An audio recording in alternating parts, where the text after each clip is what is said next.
Hi, we're in the North Shore talking to Ron Baillie. Ron, nice to meet you. Good to be here.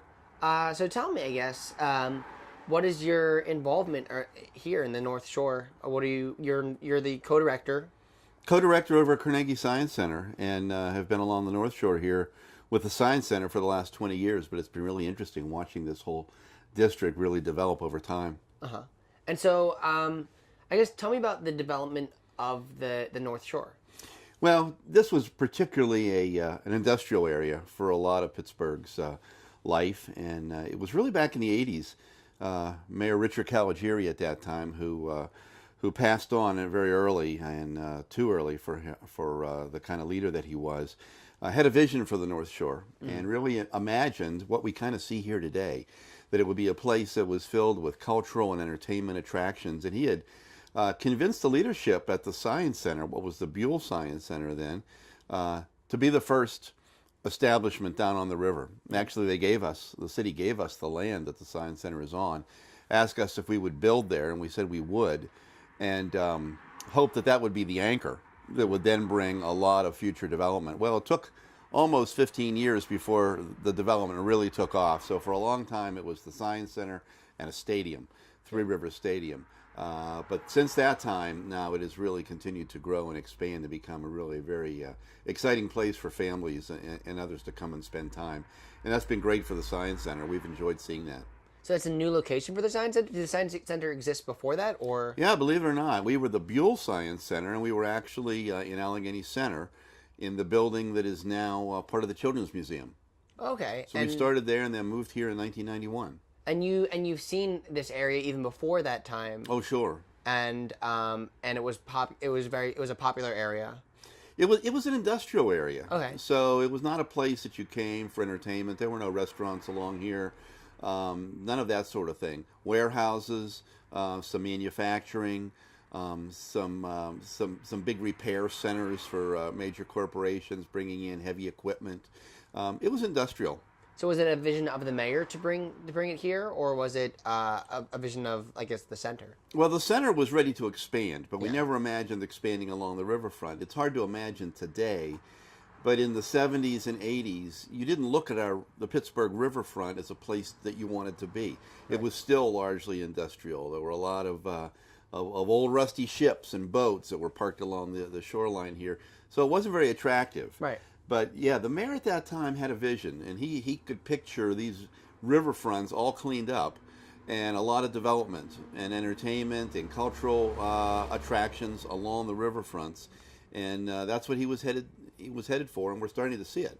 Yeah, and it made sense, I guess, for like back in the day for the mills and stuff to be in the river, or industrial places to be in the river. It absolutely did. Shipping and stuff. It made all the sense. That's correct. When we were steel, that's where you wanted to be, right on the water. Yeah, but now, I mean, it's repurposed into being just a beautiful scenic view. I mean, you don't get views like this anywhere else. No, when you look at how much riverfront we actually have, I mean, there's no other city with as much riverfront as Pittsburgh has, and as we continue to develop bit by bit of it, piece by piece, some of it, each area kind of taking its own personality a little bit, it creates a wonderful diversity of activity for our region. So tell me, I guess, about the Carnegie Science Center. Tell me about the programs that you guys do. We do. We have 5 floors of major exhibitions over there that are really geared to help everybody understand and be a little more literate about science and technology.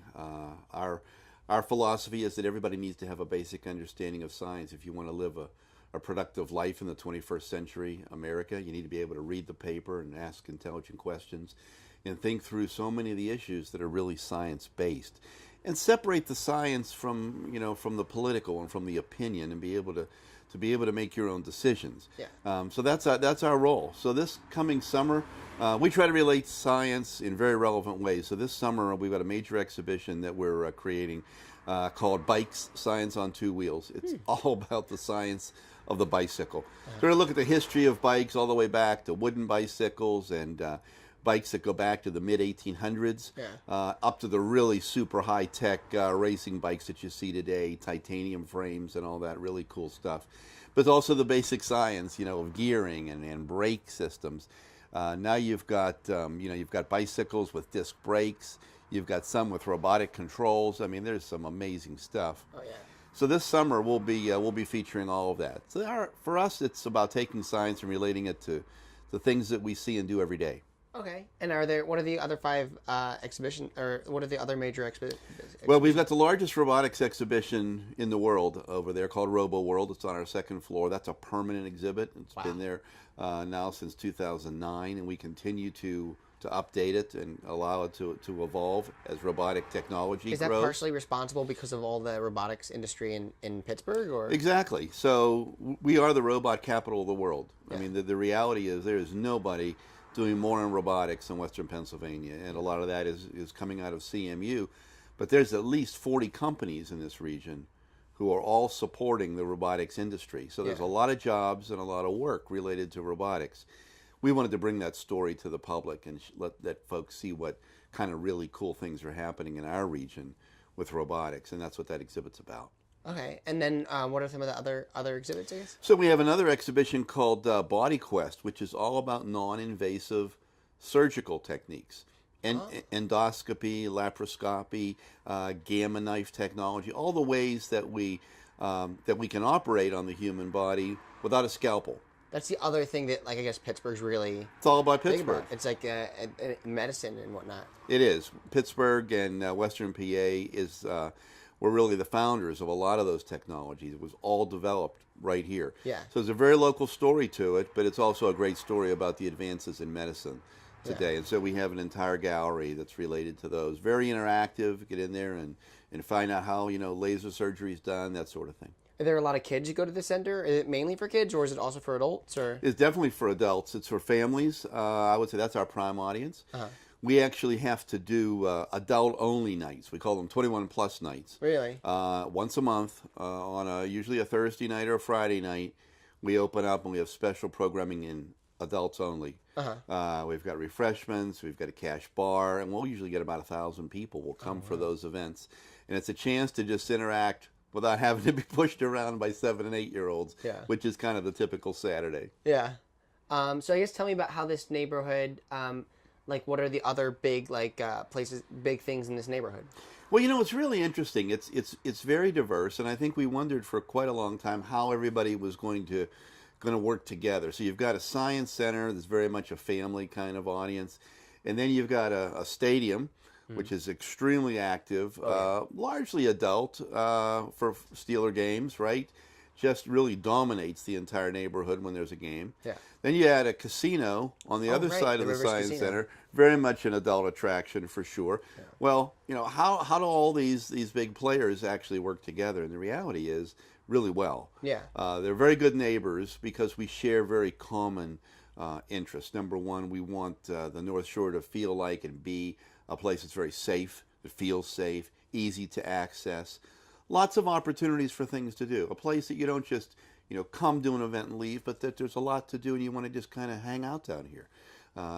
Enjoy the riverfront. Just sit under a tree on a bench for a while or get down here and stop at one of the restaurants. You've got a variety of different eating establishments. So everybody wants to see that same kind of development. And so we've actually been able to work together as neighbors quite effectively. Yeah, and I know, I guess in your 21-plus night, you also do some collaboration with the Rivers Casino, right? Or we do. We have done some. They came in on one night and did the whole statistics and probability behind casino gaming. So they taught you how to play some of the games, but they also talked about the probability. And everybody knows that it's the house has the advantage for sure. Yeah. But they also let you know kind of to what extent and how to play the game. Really well attended and a great partnership. Oh, cool! And do you see this area growing? More places coming in we the future? Do. There's tremendous interest, and there's not a whole lot of spare land left on the North Shore. Right. It's developing pretty neatly now. But the pieces that are left, there's a lot of interest from everything from schools. We've got interest, in schools that want to partner with the Science Center and having a science-related school as part of it. There's interest in additional hotel space. We need more parking, so somewhere along the way we may see another parking structure that'll come into play. A lot of interest in people that want to live right on the North Shore. So we could see some development that includes residential, some lofts, that sort of thing. on the land that's left. People that want to be really close to the light rail. Yeah. I mean, it's beautiful, right? You can hop on the light rail and ride free right into the city. So if you want to head into the city, it doesn't cost you anything if you lived right here. Yeah. Easy access to a nice bike trail. Yeah. So there's some attractions, particularly for folks who like that urban lifestyle. So yeah, I think we're going to see a lot more development and probably pretty diverse. Yeah. Well, thanks so much for taking the time to talk to me. Great to be here. Thank you. Yeah. And this is the North Shore.